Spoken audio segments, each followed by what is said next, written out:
imprescindible tienda de campaña, saco de dormir, una neverita para tener todo ahí y unas sillas ya si hace buen tiempo. Lo que pasa es que como llueve, pues tienes que buscar una tienda que tenga así como un poco de porche. Para cuando llueva te sientas ahí y ya está, no pasa nada. El grupo que más me gusta es The Killers. En plan, prácticamente compré la entrada por The Killers, aunque ya los había visto, pero bueno, da igual repetir porque siempre van a molar mucho.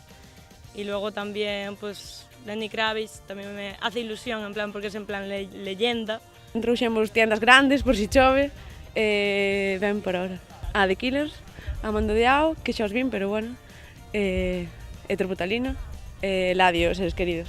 Básicamente por los grupos galegos, aunque xa os vexo nos outros festivais, pero bueno, sempre teñen que ter un apoio. E aparte deso, bueno, os cabezas de cartéis tamén non defraudan, The Killers, Jamiroquai, Lenny Kravitz, son uns iconos, así por dicilo xa teñen a súa carreira.